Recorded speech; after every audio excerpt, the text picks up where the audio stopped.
Queridos, bom dia, graça e paz, amém?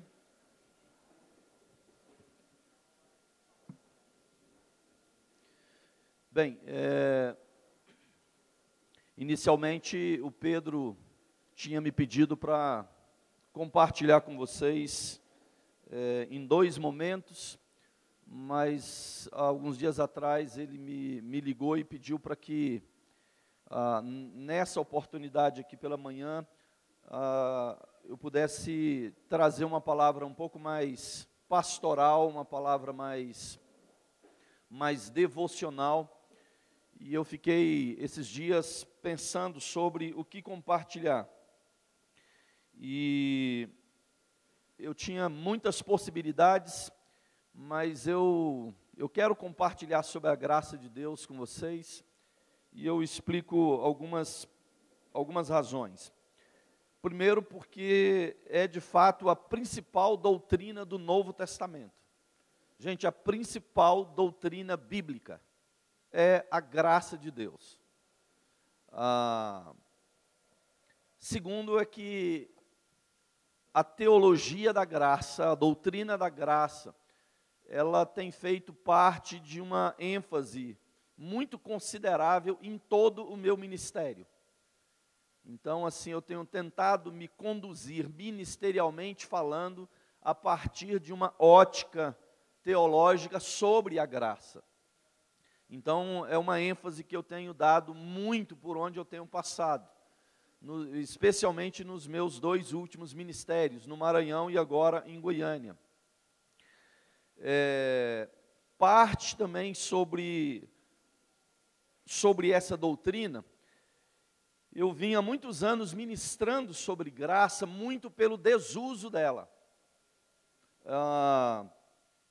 Eu percebia que o ambiente teológico brasileiro tinha uma proposta teológica muito mecanicista, uma proposta muito sobre essa teologia que domina o cenário, pelo menos se pensar na totalidade do mundo evangélico brasileiro, essa teologia da barganha, da troca.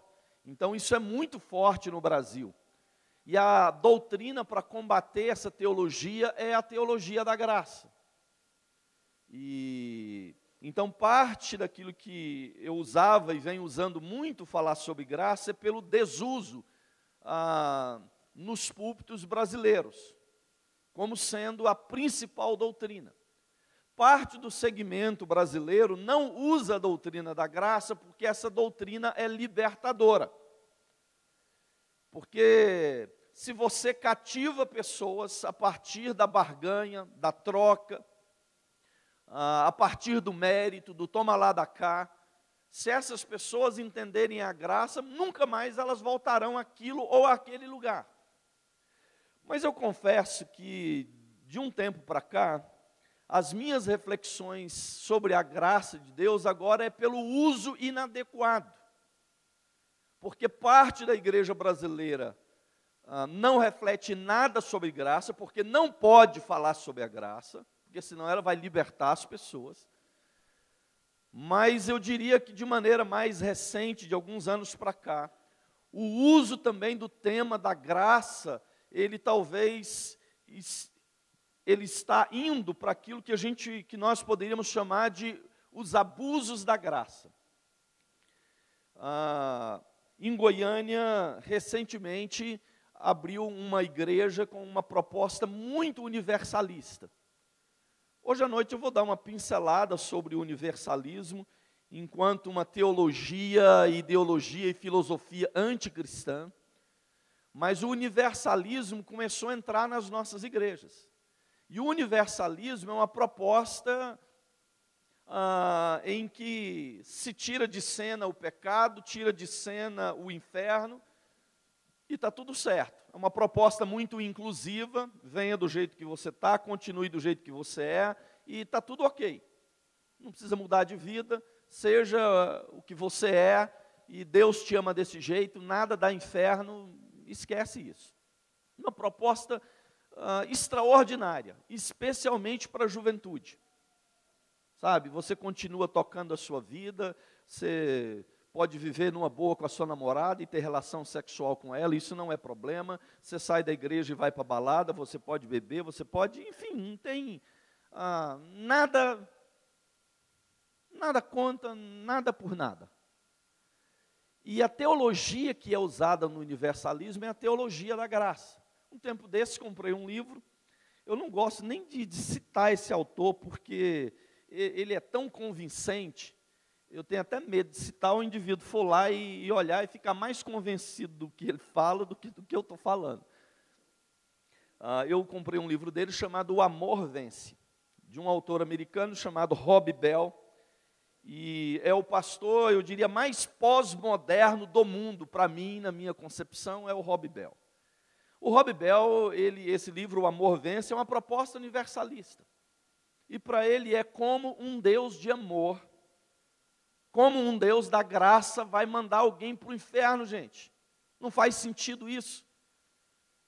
E não importa se é eu ou você, ou alguém que morreu sem Deus, ou no pecado, ou fez muitas atrocidades, mas, gente, Deus não pode mandar filhos para o inferno, não faz sentido isso. Isso é universalismo. E todo o amparo, todo o fundamento do universalismo é sobre a teologia da graça.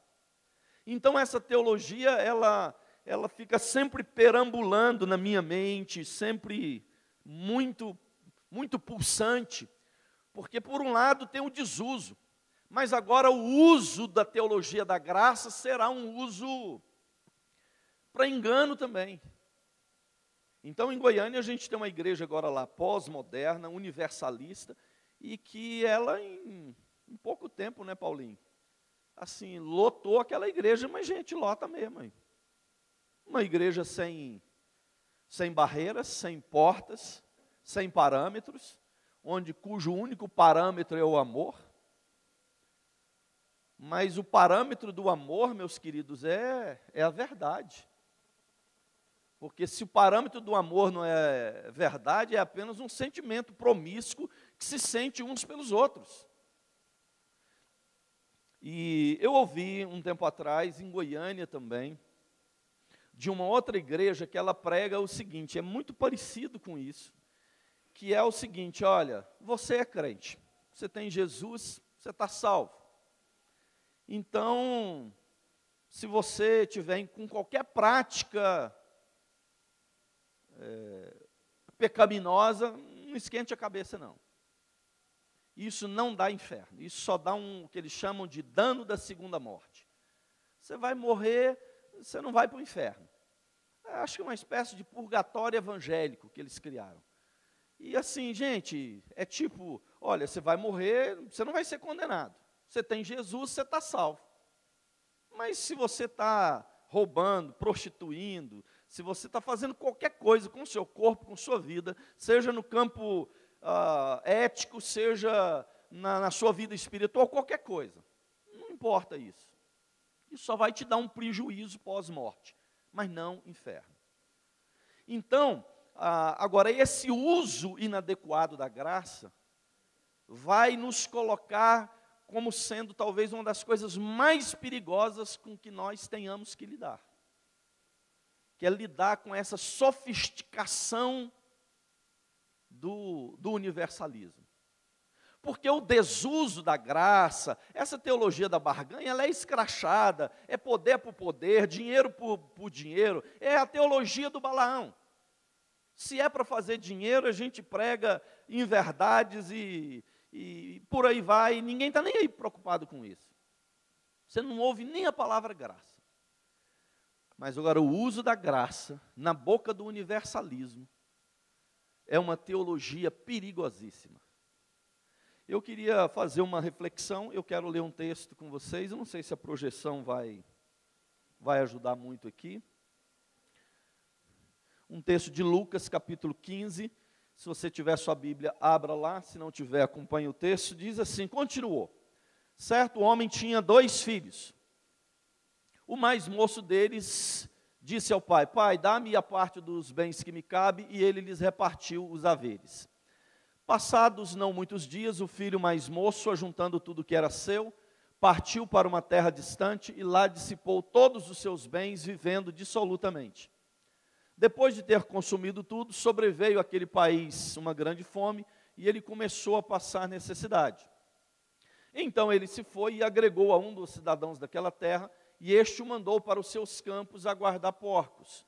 Ali desejava ele fartar-se das alfarrobas que os porcos comiam, mas ninguém lhe dava nada.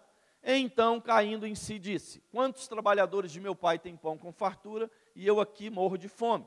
Levantar-me-ei, irei ter com meu pai, e lhe direi: pai, pequei contra o céu e diante de ti. Já não sou digno de ser chamado teu filho, trata-me como um dos teus trabalhadores. E levantando-se foi para seu pai. Vinha ele ainda longe quando seu pai o avistou, e compadecido dele, correndo, o abraçou e beijou. E o filho lhe disse: pai, pequei contra o céu e diante de ti, já não sou digno de ser chamado teu filho. O pai, porém, disse aos seus servos: trazei depressa a melhor roupa, vestiu, ponde-lhe um anel no dedo e sandália nos pés. Trazei também e matai o novilho cevado, comamos e regozijemo-nos, porque este meu filho estava morto e reviveu, estava perdido e foi achado, e começaram a regozijar-se. Ora, o filho mais velho estivera no campo, e quando voltava, ao aproximar-se da casa, ouviu a música e as danças. Chamou um dos criados e perguntou-lhe que era aquilo, e ele informou: veio teu irmão e teu pai mandou matar o novilho cevado, porque o recuperou com saúde. Ele se indignou e não queria entrar. Saindo, porém, o pai procurava conciliá-lo. Mas ele respondeu a seu pai: há tantos anos que te sirvo, sem jamais transgredir uma ordem tua, e nunca me deste um cabrito sequer para alegrar-me com os meus amigos. Vindo, porém, esse teu filho, que desperdiçou os teus bens com meretrizes, tu mandaste matar para ele o novilho cevado. Então lhe respondeu o pai: meu filho, tu sempre estás comigo, tudo que é meu é teu. Entretanto, era preciso que nos regozijássemos e nos alegrássemos, porque esse teu irmão estava morto e reviveu, estava perdido e foi achado.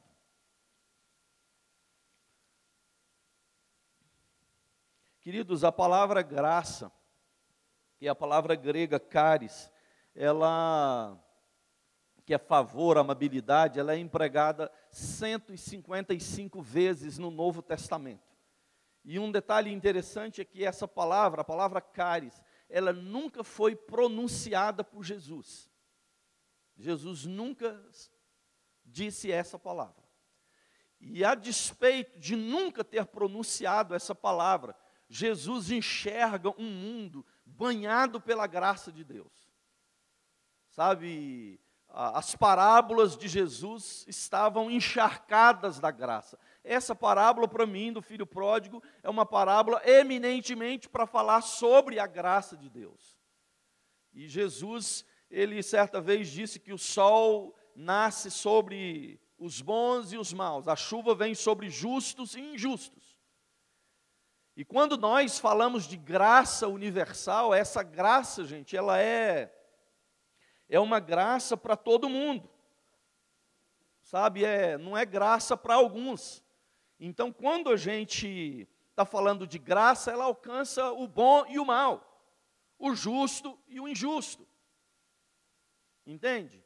Então, o homem mais perverso do mundo acordou hoje de manhã, ele tomou café como você, ele está lá tranquilo, ele está planejando alguma maldade para mais tarde, um roubo para a noite, um furto, alguma coisa dolosa, danosa. No entanto, ele está debaixo da graça de Deus, que é o que nós podemos chamar de graça universal. Agora, é claro que nós entendemos que tem uma graça especial, e graça especial é a graça salvadora.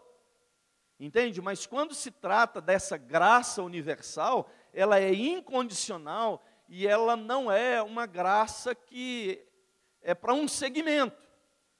Entende? Ela não é só para cristão, não é só para quem é evangélico. Porque se fosse assim, a gente estaria com todas as igrejas lotadas e todo mundo queria ser evangélico. Mas graça não é uma especificidade cristã. A graça de Deus é sobre o mundo inteiro. E nesse sentido, a graça de Deus, ela choca a gente. Porque é graça para o ateu, é graça para o macumbeiro, é graça para o ladrão, é graça para o cristão. Quando se trata de comer, beber, vestir de dinheiro, é graça universal e essa graça está sobre todo mundo.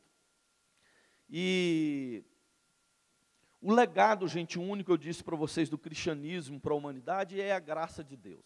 Não tem nada no cristianismo de exclusivo senão graça. Pensem comigo. Ressurreição não é uma exclusividade do cristianismo. Encarnação não é uma exclusividade do cristianismo. Fazer culto, cultuar, dar dinheiro, fazer isso ou aquilo, missões, não é uma exclusividade do cristianismo. O cristianismo, tal qual do Evangelho de Jesus Cristo, tem uma coisa única para a humanidade, é graça. Porque, na verdade, irmãos, o mundo não tem muitas religiões, milhares de religiões. O mundo tem duas religiões. O Evangelho da graça e as outras, porque são todas iguais. Porque todas operam sobre o mesmo prisma. Porque só o Evangelho da graça fala de um Deus santo que alcança miseráveis pecadores como eles estão. Isso é Evangelho da graça, isso é cristianismo. Agora, todas as outras religiões falam de quê? De miseráveis pecadores que tentam alcançar um Deus santo através do seu empenho, do seu esforço. Por isso que todas as religiões são iguais. Então só tem duas. Porque se o indivíduo tiver uma confissão espírita, ele chega ao céu através da reencarnação. Se for budista, o indivíduo vai chegar a um estágio elevado através do virtuosismo. Se for de outra religião, através das boas obras. Se for de algumas evangélicas, você tem que guardar um determinado dia, ou não usar uma determinada roupa, como alguns anos atrás. Então é importante lembrar, queridos, que Evangelho da Graça fala de um Deus alcançando pessoas. A religião é de um homem tentando chegar a Deus. E uma coisa que para mim é decisiva, isso facilita tanto entender o que é evangelho e religião, que é o seguinte: onde o homem é o sujeito da ação, isso é religião. Onde Deus é o sujeito da ação, isso é evangelho. Então tudo aquilo, qualquer religião que proponha, em que o homem tem que fazer algo para ir para o céu, isso, se ele é o sujeito da ação, isso é religião. Porque o Evangelho não é assim. No Evangelho da graça, o homem não é o sujeito da ação. Deus é o sujeito da ação. Então, queridos, assim, o legado único do cristianismo para a humanidade é a graça de Deus. E só a teologia da graça nos diferencia de tudo que existe no mundo. Tudo. Todas as grandes religiões têm um sistema único. O processo é diferente, a mecânica é diferente. Mas a proposta é a mesma, é o homem tentando ir para lá. E só a graça de Deus é a coisa única que nós temos. E, queridos, essa parábola, a parábola do filho pródigo, ela é uma metáfora para falar de perdidos e de religiosos carentes da graça do Pai. Aqui você tem a figura do filho mais novo, que se perde, carente da graça, e você tem um filho extremamente obediente, que ficou dentro de casa, serviu, nunca transgrediu uma ordem tua, no entanto, também carente dessa graça. E a graça de Deus, a compreensão dela, eu sinto que assim, nada coopera para o entendimento da graça, sabe? Hoje não coopera a teologia, porque se fala, como eu disse, se fala muito pouco, e agora o que se está falando tem distorções. Então a teologia não coopera para o entendimento dela. A nossa linguagem não coopera, porque a nossa linguagem ela tem uma carga religiosa muito grande. Então nós vamos fazer apelo e a gente diz para o pecador: olha, você aceita Jesus? Então essa história de aceita Jesus, ela coloca o pecador como sujeito da ação. Entende? Então, o evangelho da graça não é um pecador aceitando Jesus, é Jesus aceitando o pecador. Não é o pecador dizendo, eu quero, não sei se quero. O evangelho da graça, Jesus te dizendo, eu te aceito como você é. Eu te aceito. Então, a nossa linguagem não coopera. Eu ouço tanto em igreja coisa do tipo, olha, o Senhor tem me honrado. Gente, essa de honra sempre me dói, assim, a minha tripa remexe lá dentro. Porque honra, gente, é honra ao mérito. Se Deus tem te honrado, porque você é tão bom que Ele premiou você com uma resposta, porque você orou demais, você leu a Bíblia demais, subiu no monte, fez umas penitências evangélicas, e agora você merece, honra ao mérito. Entende? Assim, é um pagamento ao seu virtuosismo. Então, outro paguei o preço. Gente, se você pagou o preço, você está relacionando com Jesus como se ele fosse um santo. Como se você fosse um devoto. Você faz uma promessa para um santo, ele te responde, você vai lá e paga. Você vai a pé 200 quilômetros. Você chega lá e diz para o santo, olha, paguei, devo, não nego, te paguei, pronto, não tem mais nada com você. Eu paguei a dívida. Agora, quando a gente diz eu paguei o preço, eu fiz por merecer. Eu orei de madrugada, eu me empenhei por isso, então eu paguei o preço. E ninguém paga o preço de nada, porque só quem pagou o preço foi Jesus Cristo na cruz do Calvário, nos substituindo. Ninguém paga preço, irmãos. Entende? Nós fomos comprados por preço, então não tem como pagar preço de qualquer coisa que seja. Então, assim, nada coopera, sabe? Nada tem ajudado, essa coisa da meritocracia. Ainda ouço entre igreja, entre nós, tantas pessoas dizerem às vezes do tipo, olha, eu tenho mais do que mereço. Não, como assim? Você na verdade não merece nada. O que eu mereço? Mereço inferno, mereço punição, eu mereço juízo. Isso é o merecimento de pecador. Então, o que nós merecemos não nos é dado, porque Deus é misericordioso. E o que nós recebemos é pela graça, sem mérito algum. Então, queridos, assim, nada ajuda sobre essa questão. Eu queria pensar com vocês hoje sobre o que a palavra de Deus nos ensina sobre graça. Primeira coisa é que só se entende a graça de Deus quando se entende nossa condição humana de miséria. Acompanhe comigo aqui o texto. Diz que, falando do filho pródigo, ele se foi e agregou a um dos cidadãos daquela terra. E este o mandou para os seus campos para guardar porcos. Depois o versículo 16 diz que ele desejava fartar-se das alfarrobas que os porcos comiam, mas ninguém lhe dava nada. Então, caindo em si, disse, quantos trabalhadores de meu pai têm pão com fartura, e eu aqui morro de fome. Queridos, o filho pródigo, essa parábola, é uma das parábolas mais chocantes contadas por Jesus. Imaginem vocês que todo o público de Jesus é um público de judeus. E judeu, ele tem uma encrenca, ele tem uma bronca com um negócio de porco enorme. Primeiro porque ele odiava porco, não comia porco. E agora você tem a figura de um judeu trabalhando com porco e querendo comer a comida dos porcos e não podia. Então Jesus, ele pesa na linguagem, exagera na sua metáfora para chocar os ouvintes. Ali, então, era alguém em absoluta miséria, mas que cai em si e disse, quantos trabalhadores de meu pai têm pão com fartura. Olha Isaías 64, 6.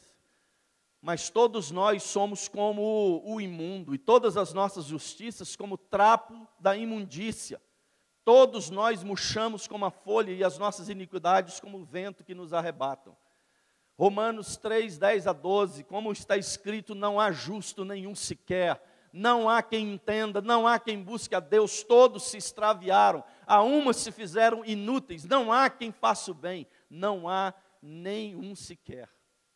Eu nasci na iniquidade, e em pecado me concebeu minha mãe. Desventurado homem que sou, quem me livrará do corpo dessa morte? Portanto, assim como por um só homem entrou o pecado no mundo, e pelo pecado a morte, assim também a morte passou a todos os homens, porque todos pecaram. Portanto, queridos, eu só coloquei esse texto para reforçar essa ideia de uma compreensão importante para a gente entender. Só se entende a graça de Deus quando nós entendemos nossa condição humana de miséria. Porque enquanto você achar que você é um pecador, que para te salvar foi mais fácil do que outro, sabe, que você custou pouco porque você nasceu na igreja, não foi nem no hospital, foi na igreja, e você era um pecador melhorado, bonzinho, então assim, você já tinha muito mérito, você já estava com o pé lá dentro, foi só um empurrãozinho que ele deu. E achar que é menos trabalhoso, é menos, a graça diminuída para você, porque é maior, é para o ex-macumbeiro, o ex-viciado, o ex-aquilo. Aí você olha para você, mas eu não sou ex-nada. Então, sabe, e só se entende a graça quando entende nossa condição de miséria. E uma coisa extremamente difícil é todo indivíduo religioso, seja de que religião for, inclusive evangélica, é entender a graça de Deus quando ele é de um ambiente religioso. Porque você não se vê pecador. Porque nós achamos que somos pecadores porque pecamos. Mas, queridos, nós pecamos porque somos pecadores. Eu nasci na iniquidade. Em pecado me concebeu minha mãe. Quando Adão pecou, eu e você pecamos. Todas as pessoas pecaram. O pecado nos estragou, nos degenerou por completo. Eu quero colocar umas frases aqui para vocês, daquilo que eu poderia chamar de a doutrina mais universalmente aceita, que é a doutrina do pecado residente. Que é uma doutrina que tanto cristãos como não cristãos aceitam, que é o seguinte, que nós temos uma dupla natureza, e que dentro de nós reside o pecado. Tenho demônios interiores contra os quais eu estou lutando. Isso do pugilista americano Mike Tyson. Os homens se diferenciam pelo que demonstram e se assemelham pelo que são. Isso de um poeta francês, Paul Valéry. Se o homem pudesse cruzar com o gato, isso melhoraria o homem, mas corromperia o gato. Mark Twain, um escritor americano. Então o homem é tão ruim que ele disse que se o homem cruzasse com o gato, isso melhoraria o homem, mas ia corromper o pobre do gato. Prejudicaria o gato e ia sair em prejuízo. Em todo homem há um leão adormecido, e acordá-lo é só uma questão de oportunidade. Isso um juiz de direito, Álvaro Mairinck. Pecador não é aquele que tem algo podre, como uma manchinha podre de uma bela maçã que se tira com a ponta da faca, mas aquele é podre no cerne e infestado de podridão. Emil Brunner, um teólogo reformado suíço. Gente, pecador não é um indivíduo que tem umas partes corrompidas e outras sadias. Não é porque a gente nasceu num habitat evangélico que a gente nasceu e só algumas coisas corromperam em nós. Nós nascemos totalmente corrompidos. Essa não é a definição de um pecador, alguém que tem umas partes que ficaram, salvas. Não, todo o nosso ser se corrompeu, nossa mente, nossos sentidos, nossos valores, tudo em nós foi corrompido pelo pecado. Uma outra frase, para praticar boas obras, a natureza humana se rebela, se contorce e esperneia. Ao passo que praticar más obras, ela o faz com facilidade e gosto. Martinho Lutero. Pela primeira vez, examinei a mim mesmo com um propósito seriamente prático. Ali encontrei o que me assustou. Isso é do C.S. Lewis, um bestiário de luxúrias, um hospício de ambições, um canteiro de medos, um harém de ódios mimados. Isso, a declaração desse famoso cristão e importante para a história da igreja. eu olhei para mim, e eu encontrei dentro de mim, ele disse, um bestiário de luxúrias, um hospício de ambições, ambições loucas, um canteiro de medos, um harém de ódios mimados.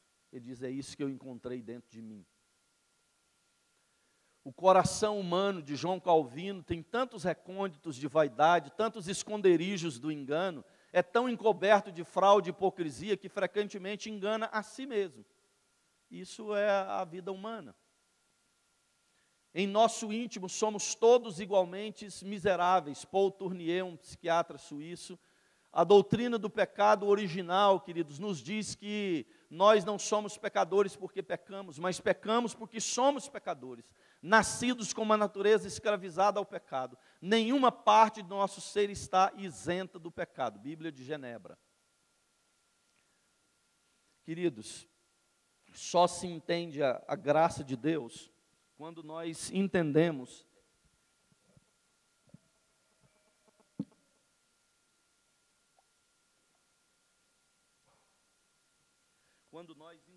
nossa miséria.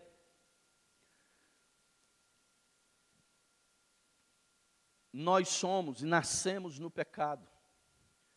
Nós nos diferenciamos, queridos, pelas coisas que fazemos, mas nos assemelhamos pelo que nós somos.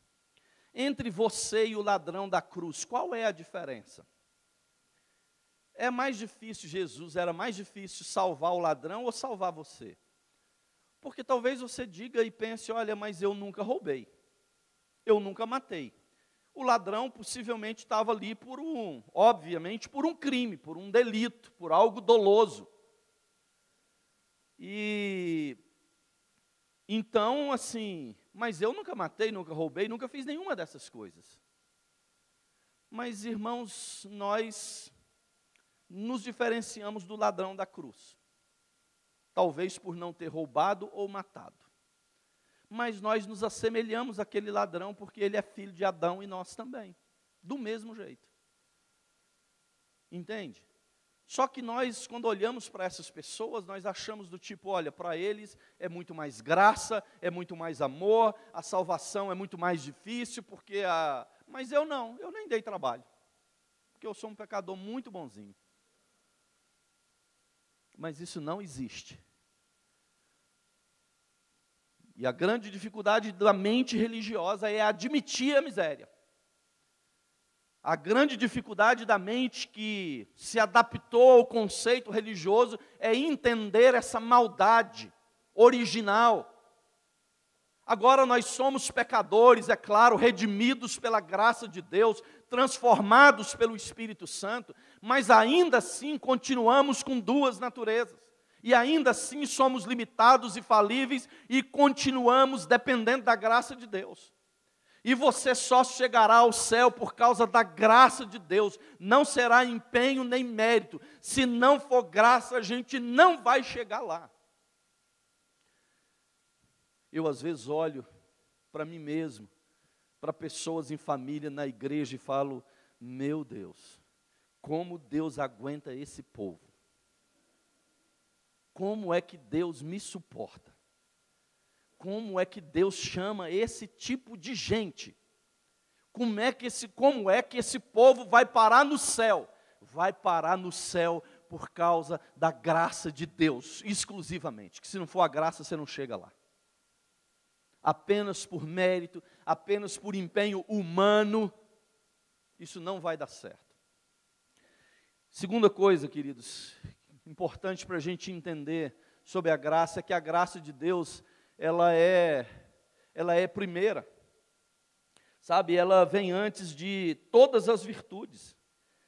A graça de Deus, queridos, ela não é reativa, entende? Deus não reage do tipo assim, não, você ficou bonzinho esse mês, você se comportou, você é filho de uma pessoa bacana, então eu vou derramar graça sobre a sua vida.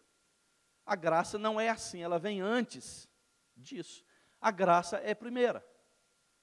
Quando eu digo isso, eu gosto de ilustrar dizendo o seguinte, olha, eu não preciso ser santo para receber graça. Mas eu recebo graça, é por isso que eu quero ser santo. Eu não preciso ser fiel para receber graça, eu recebo graça, é por isso que eu quero ser fiel. Eu não preciso ser bondoso para receber graça, eu recebo graça, por isso eu quero expressar bondade na vida das pessoas.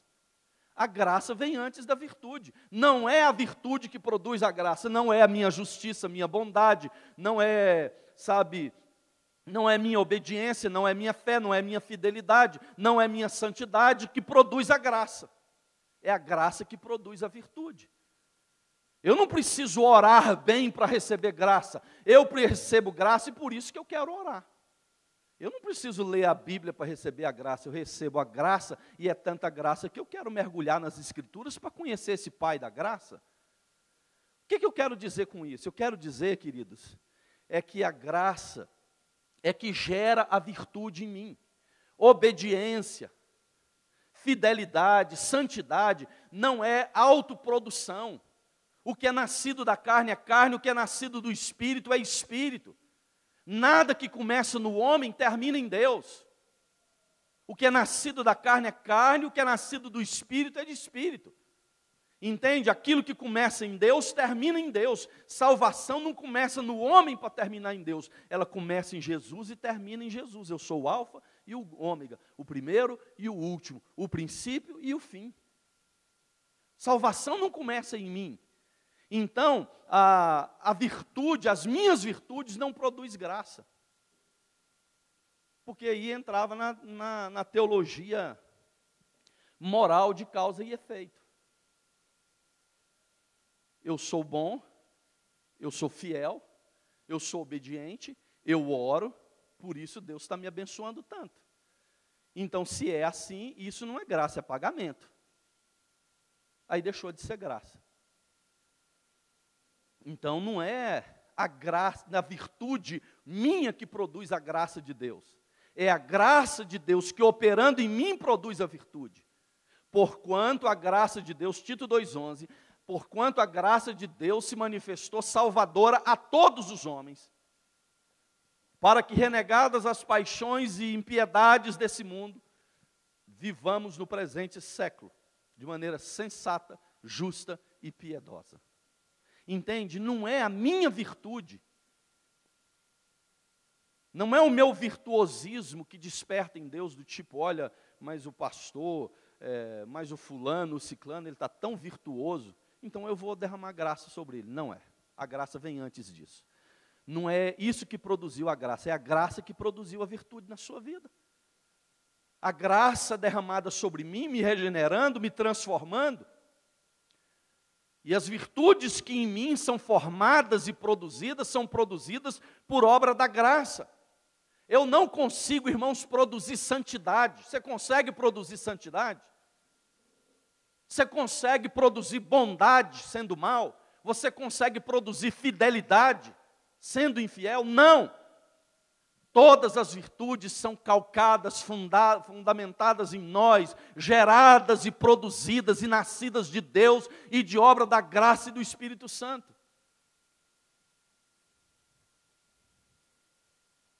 A graça de Deus, queridos, ela é interessante porque ela não contabiliza nem crédito e nem débito. Porque a graça, como ela não é reativa, não é do tipo, não, o Paulinho esse mês se comportou bem, ele foi bacana com a mulher, com os filhos, olha, ele serviu, ele dizimou esse mês, ó Paulinho, beleza, vou te abençoar. Você está com crédito. A graça de Deus não contabiliza crédito. Mas ela também não contabiliza débito. Não é do tipo, Paulinho, esse mês não vai dar, velho. Você deu tomé em Jesus, não dizimou, você andou mentindo, contando umas histórias aí que não devia, fez isso, fez aquilo, você está com débito. A graça de Deus, ela não contabiliza nem crédito e nem débito, porque se ela contabilizar crédito ou débito, deixa de ser graça. É tão estranho a gente, é nós em oração pedir a Deus que derrame graça sobre nós. Eu, vez ou outra, oro pedindo isso, de repente eu começo a pensar, gente, como eu estou pedindo algo para a minha vida que é de graça? Entende? Olha, se graça é de graça, não custa nada. E não é a minha oração que vai produzir mais graça ou menos graça na minha vida. Porque ela é incondicional. Ela não é reativa, ela não contabiliza nem crédito e nem débito. Então soa estranho a gente pedir aquilo que é dado já gratuitamente, abundantemente sobre todo mundo, quando se fala de graça universal.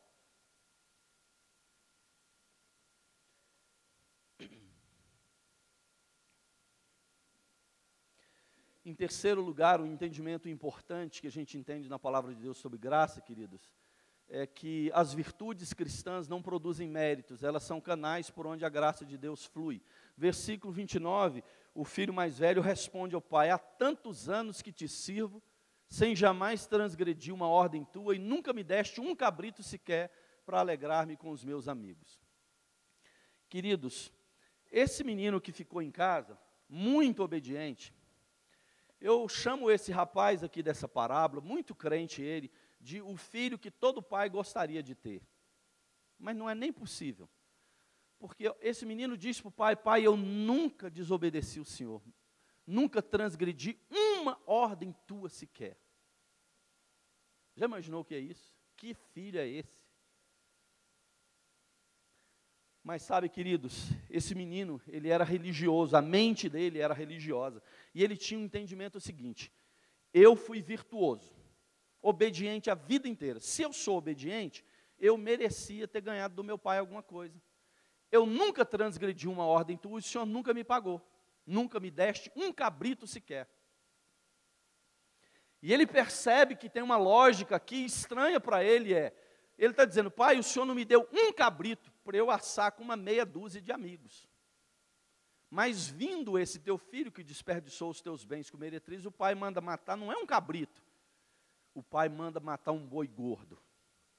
Gente,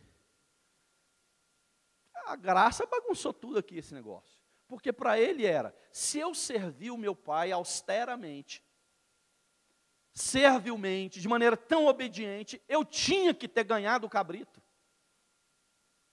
A minha obediência deveria produzir o mérito, meu pai tinha que ter me pagado. Eu tinha que ter recebido o que eu merecia, mas nem isso o Senhor me deu. Ou seja, ele serviu a Deus e um dia apresentou a conta.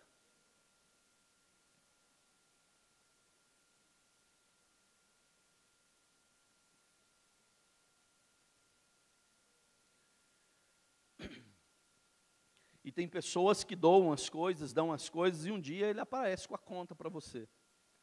Eu fiz isso, fiz aquilo, te dei isso. Às vezes nós pais apresentamos contas para os filhos. Investi na sua vida, a sua vida inteira.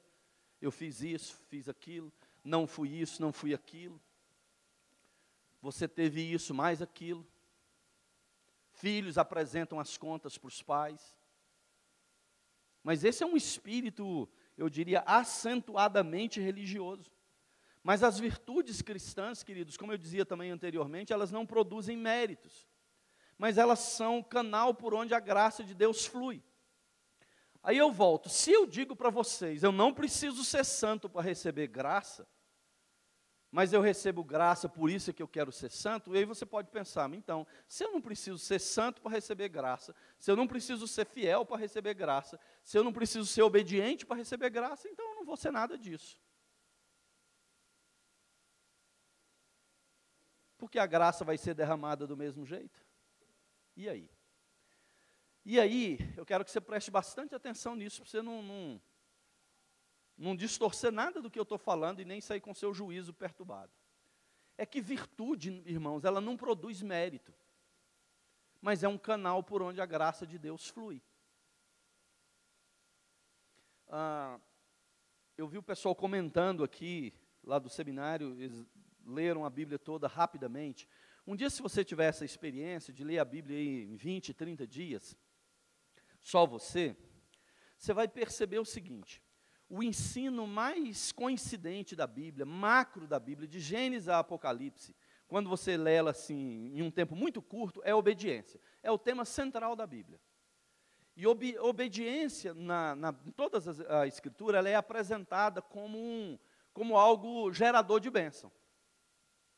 sabe? Os reis obedientes foram vitoriosos, prosperaram, tiveram uma vida bacana, um reino importante, era tão bonita a vida desses homens. A Bíblia fala muito, o obedecer é melhor do que o sacrificar, e o atender é melhor do que gordura de carneiro. Queridos, então toda a Bíblia ela apresenta a obediência como sendo uma virtude importantíssima, imprescindível, para quem quer ter uma vida abençoadora. Mas aí, de repente, você obedece e pensa, eu ouço muito discurso sobre obediência e fidelidade, eu tenho prosperado, Deus tem me dado isso, me dado mais aquilo, porque eu sou um cara fiel.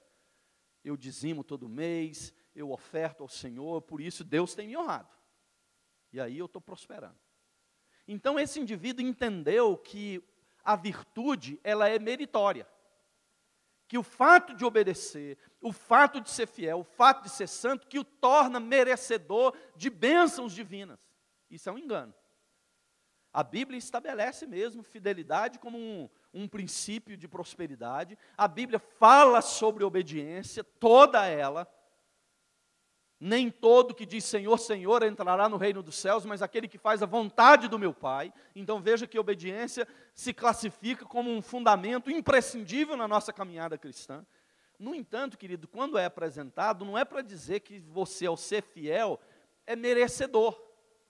É para dizer que a fidelidade é um canal que a graça de Deus é despejada sobre a nossa vida. A fidelidade é um canal. A santidade é um canal da graça. A oração é um canal da graça. Por que nos é pedido para orar? Por que a oração ela canaliza bênção? Deus responde orações, porque a oração foi estabelecida por Deus como um canal que veicula, que derrama, que a graça de Deus é transitada e chega até nós. Então nenhuma virtude produz mérito, mas as virtudes são os canais, são os aquedutos ou as adutoras onde a graça de Deus vem e se derrama sobre nós. Então, quando você fecha um desses canais, da fidelidade, da oração, da obediência, você está se privando, se fechando a processos, a estados de graça que Deus queria colocar você nele. E você, como filho de Deus, colocar você num estágio diferente. Porque, queridos, o que Deus quer derramar graça sobre a sua vida? Ele tem graça muito melhor do que graça para subsistência. Graça só para comer, beber e vestir, é graça para crente e para ateu. Mas nós não somos assim. Agora, Deus tem comigo um derramar gracioso, em que é uma graça para a relação, é uma graça para a caminhada, é uma graça para apaziguar a minha alma. É diferente, irmãos. Então, as virtudes não nos tornam merecedores. As virtudes são o meio que a graça veicula. Eu me lembro que eu tenho visto, já vi várias pessoas se perderem, literalmente, se perderam por causa da graça. Na igreja que anteriormente eu pastoreei na Maranata, eu tinha um médico extremamente inteligente, um QI muito acima do normal, e como tal, muito doido também, doido. Ele lia de tudo. Ele lia tratados de filosofia, leu todos os tratados de Santo Agostinho, de grandes filósofos, e eu encrancava muito com ele, e ele às vezes queria me fazer ler tudo aquilo, eu não conseguia acompanhá-lo, e nem conseguia entender, ele entendia aquele negócio, e ele foi se perdendo por causa da graça. E então ele pensava o seguinte: olha, eu estou debaixo da graça de Deus, ela me salva. E ele dizia para mim: pastor, eu não preciso obedecer para ser salvo, eu estou salvo. Porque a lógica dele eu não preciso obedecer para receber graça. Só que ele parava aí, eu recebo graça, pronto. Eu não preciso ler a Bíblia, eu não preciso orar. E para ele também eu não preciso ser fiel. E ele foi se perdendo. E eu dizia para ele assim: irmão, a graça de Deus, ela não te alforria de Deus, ela não te liberta de Deus, ela não te libera dos mandamentos bíblicos. Mas a compreensão dele foi caminhando para um rumo tão enganoso, e ele se perdeu e hoje está completamente perdido, o casamento acabou, a vida dele se destruiu, mas ele tinha um entendimento, eu estou debaixo da graça de Deus, eu não preciso fazer nada, porque eu estou salvo, pronto, acabou, é isso mesmo.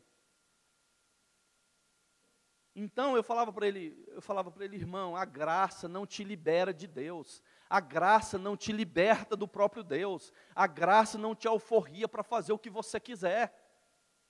Ela não alforria, a graça de Deus não me libera. Então isso é um equívoco que agora vai ser usado abundantemente pelo universalismo no Brasil, que é essa ideia como se a graça por si só, ela me salva e me libera de tudo, me liberta de tudo, eu não preciso obedecer nada nem ninguém, nem as coisas da Bíblia. Isso é loucura, e isso é o que eu poderia chamar de abuso da graça. Em quarto lugar, a graça de Deus, queridos, ela é muito mais do que favor imerecido. Ela é uma dádiva do Pai para relacionamento. Versículo 20 a 23, diz que levantando-se foi para seu pai, vinha ele ainda longe, quando seu pai o avistou, e compadecido dele, correndo, o abraçou e beijou. E o filho lhe disse, pai, pequei contra o céu e diante de ti, já não sou digno de ser chamado teu filho. O pai, porém, disse a seus servos, trazei depressa a melhor roupa, vestiu, pondo-lhe um anel no dedo e sandália nos pés. Trazei também e matai um novilho cevado, comamos e regozijemo-nos. Queridos, a graça de Deus,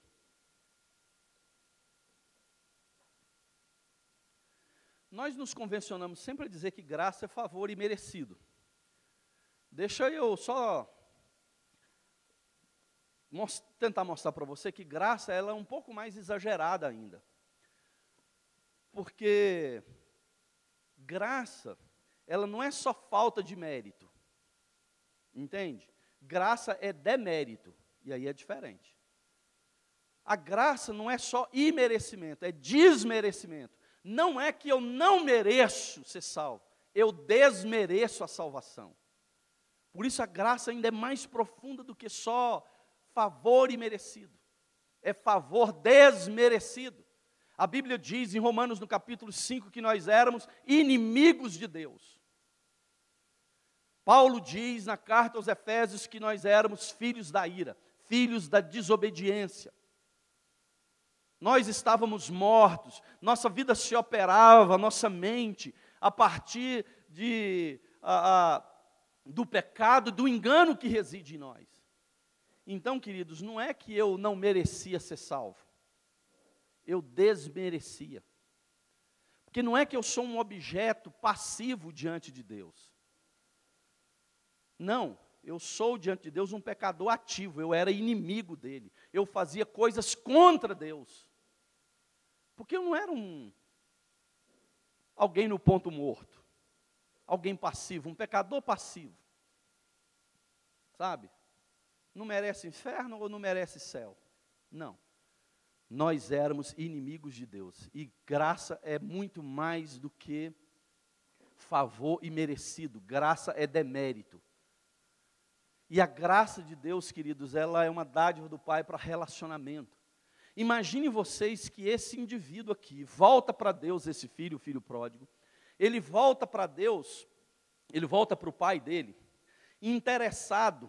Talvez a maioria das pessoas, grande parte de nós aqui, quando entregamos nossa vida para Jesus, nós nos voltamos para Ele. Se a gente fizer pesquisa, talvez 90% das pessoas se voltam para Deus à procura de pão, à procura de provisão. Uma dor sentida, doença, alguma dor nesse sentido. O texto diz que esse menino, ele diz, quantos trabalhadores de meu pai têm pão com fartura, e eu aqui morro de fome. A barriga está doendo, ele está mexendo com comida de porco, ele diz, melhor ser empregado do meu pai do que viver nisso aqui. Eu vou atrás do pai por causa de pão. Ele queria pão. O mais velho queria cabrito.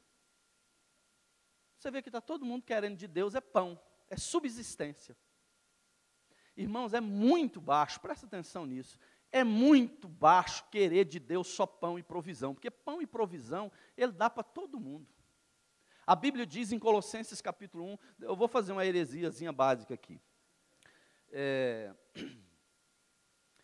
A Bíblia diz em Colossenses que todas as coisas subsistem em Deus, até os principados e potestades. Porque se eu perguntar para você, o diabo existe, ele existe por quê? Porque Deus permite. Deus podia ter, ou podia e pode aniquilar Satanás a hora que ele quiser? Pode. Se Deus permite Satanás existir, ele permite, por quê?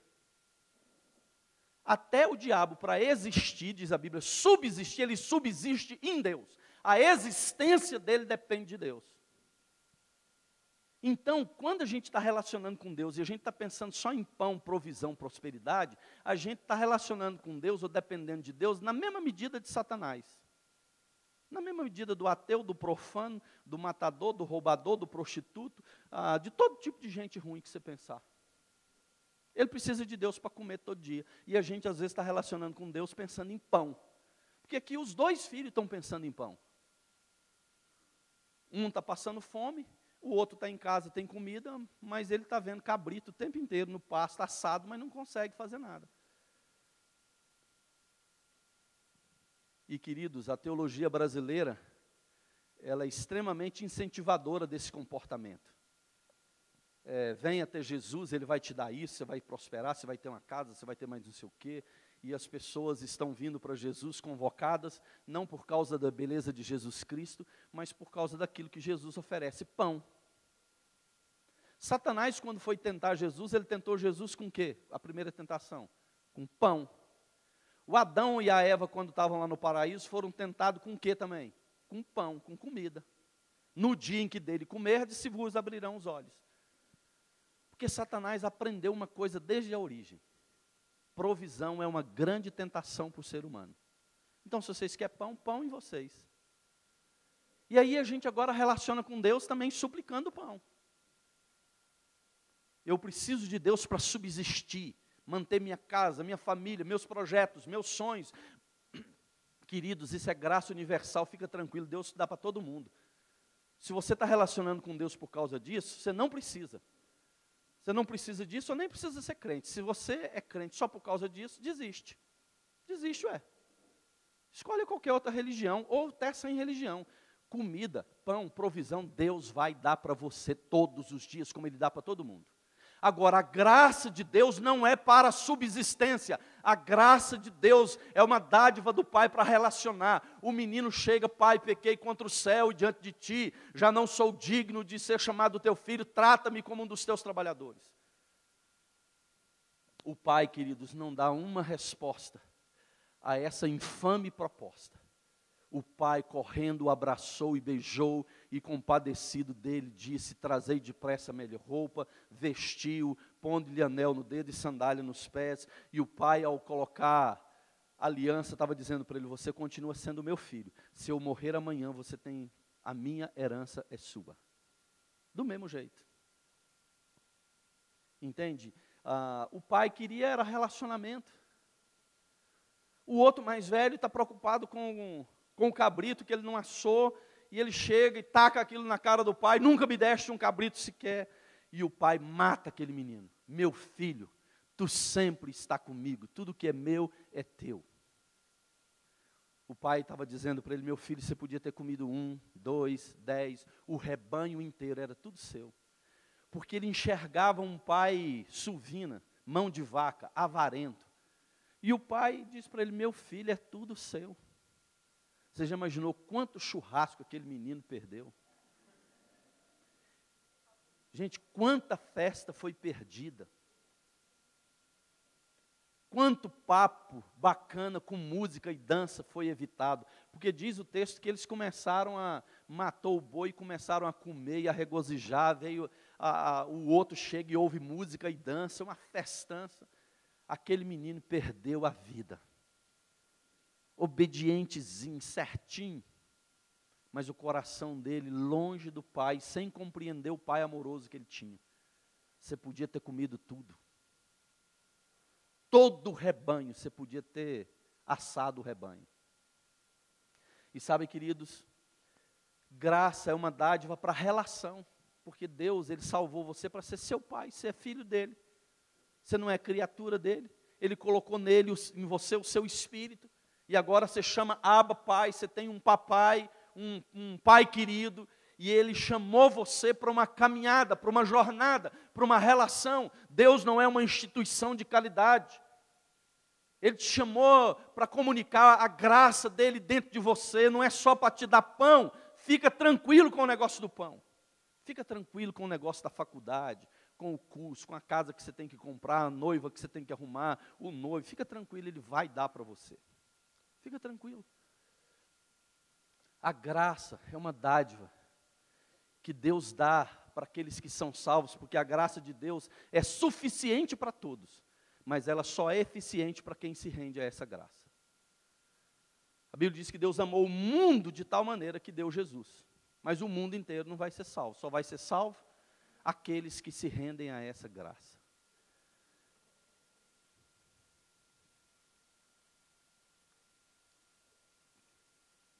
E sabe, queridos,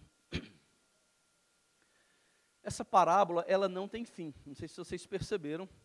É a única parábola que Jesus não contou o fim dela.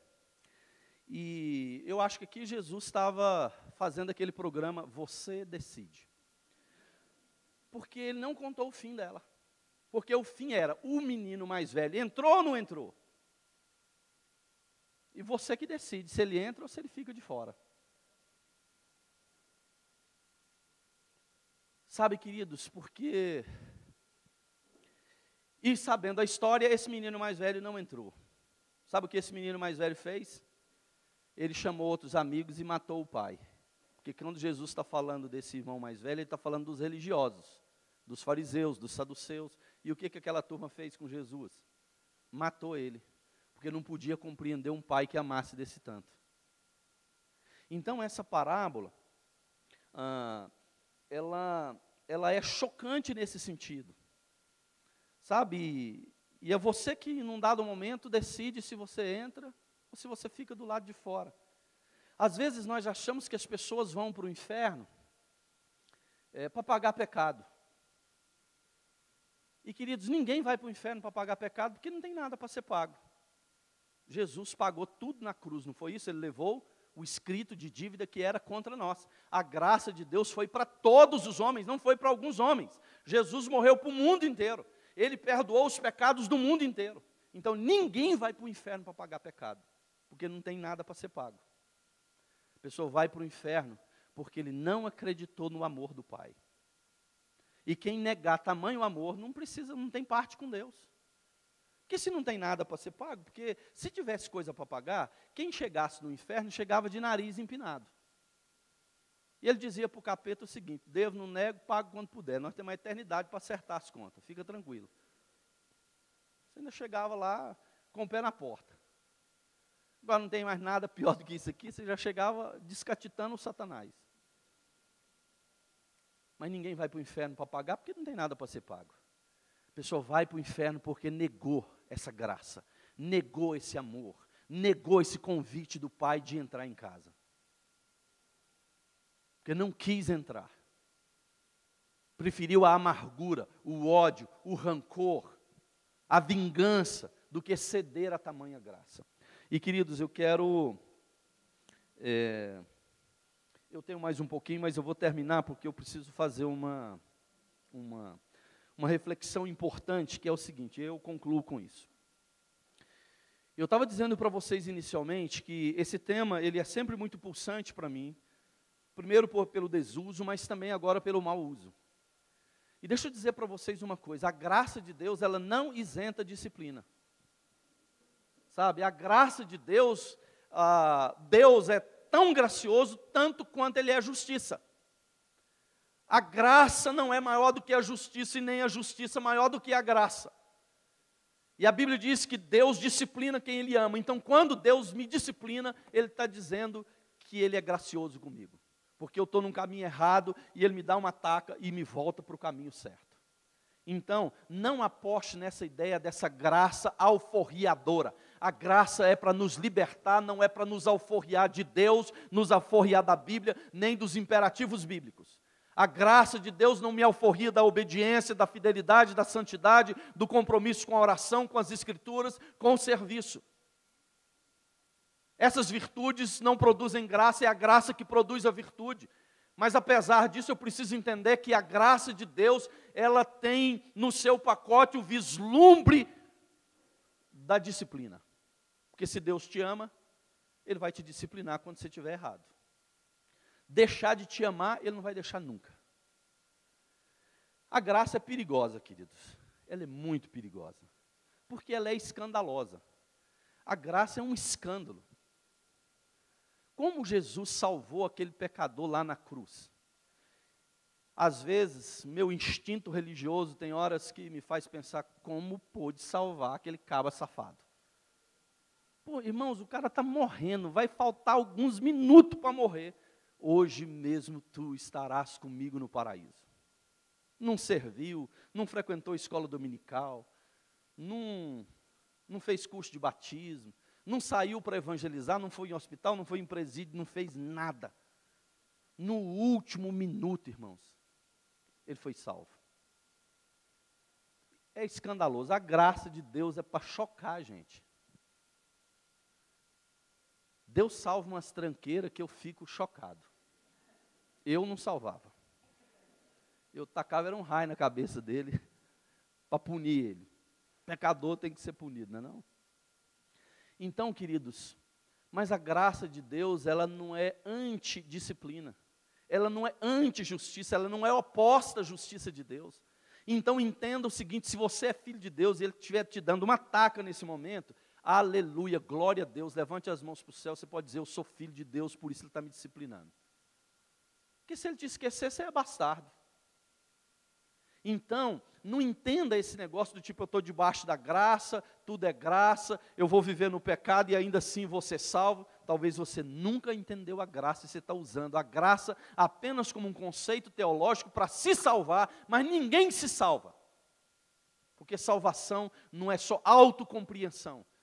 Não é autossalvação, salvação é algo de Deus para mim, que manifestado em mim transforma a minha vida, minha mente, é uma mudança de entendimento. Então esse entendimento dessa graça barata, dessa graça mal usada, vai levar muita gente para o inferno. E isso vai se avolumar no nosso meio. Como eu dizia, lá em Goiânia, eu sei que muitos lá de Goiânia certamente têm ido nessa igreja e ela vai avassalar Goiânia. Devem abrir alguma outra franquia logo, porque ela já está bem cheia. Se você quiser pôr uma na sua cidade, eu te dou o endereço, você compra a franquia e abre lá. E sabe, queridos, daqui para frente, com uma igreja brasileira sem querer servir. Eu tenho conversado com pastores, com muitos pastores, ontem estava conversando aqui, tem algo atormentando a vida de pastor. É que a gente está ficando muito católico. Irmãos, a gente está indo na missa dia de domingo. Porque para muita gente ser crente é ir no culto domingo à noite, ponto. Mais nada, zero. Zero serviço, zero envolvimento, nada de reino, nada de reino. E aí você fica pastoreando uma igreja, cuidando de gente, você fica cuidando de uma máquina para ela girar, e de gente que não quer ter compromisso nenhum com Jesus. E de gente que sai da igreja e vai para a bagaceira, e de gente se prostituindo, e de gente participando de rolo, de falcatrua, aleluia, glória a Deus, domingo à noite, a unção do Senhor está sobre ele. Mas se você conversar com ele, ele tem um refinamento. Aliás, ele usa pouca coisa do tipo, olha, eu estou debaixo da graça, a graça de Deus é que me salva, eu não preciso ser isso para ser salvo, mas eu quero dizer que a graça de Deus também sobre a minha vida me disciplina, ela me corrige, ela trata comigo, se eu for filho de Deus, essa graça, ela pode disciplinar e arrancar o couro das minhas costas. Porque Deus disciplina quem Ele ama. Não aposte que Deus compactua com o pecado. Ele não compactua. nunca vai compactuar. E a gente está tentando tirar essas coisas do nosso meio, para não se falar mais de pecado, muito menos falar de inferno. Essa semana, ouvindo de um pastor, não sei quem foi, se também soubesse não podia contar, senão vocês iam querer orar por ele, mas ele me dizendo que estava ensinando para um outro pastor amigo dele que ele não deveria falar jamais sobre o inferno na igreja. Fale uma coisa mais positiva, fale sobre o céu, não é que você vai para o... Entende? Então há uma construção positivista, há uma construção para distanciar tudo aquilo que está nas Escrituras também, por mais duro que seja. Então a graça, ela não me liberta, ela não me libera, ela não me alforria de Deus e das Escrituras. A graça de Deus presume no seu conteúdo não apenas me libertar, mas também me disciplinar se for preciso. Então, queridos, assim, esse tema eu sugiro que vocês comecem a refinar nele, porque se vocês querem ser uma juventude sadia, relevante, vocês vão precisar de conhecer essa doutrina, primeiro para o aprazimento da alma, para crescimento espiritual, mas também para refutação, porque a graça será e está sendo barateada, e vai acontecer cada vez mais um uso inadequado do conceito da graça no meio das nossas igrejas. Essa doutrina é a principal doutrina bíblica, não tem outra. É a doutrina que nos torna únicos, é a coisa única que nós temos. Então, refine nessa doutrina, conheça essa doutrina, leia bons livros, bons conteúdos.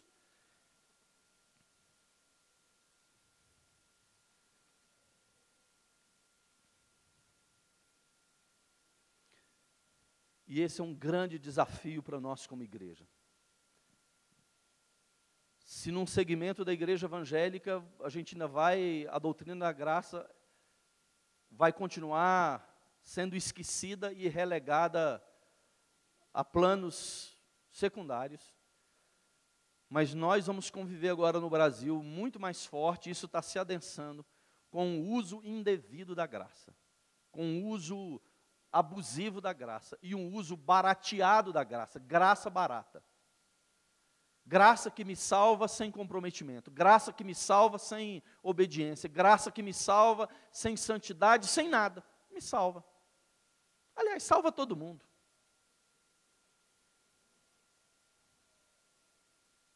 E o Saddam Hussein vai ser salvo? Perguntaram para o Rob Bell certa vez, numa entrevista dele para a Veja. Ele diz, olha, eu não sei, eu sei que Deus não condena ninguém ao inferno. E o Hitler? Não, também não sei. Deus não vai jogar os filhos dele no inferno. E o céu e o inferno? Olha, não sei se existe, porque ninguém nunca foi lá e voltou para dizer se é verdade. Então, o céu e o inferno são uma realidade para aqui e agora. Agora, essa realidade futura, escatológica, que se dizem, se existir, vai existir, mas Deus não condenará ninguém.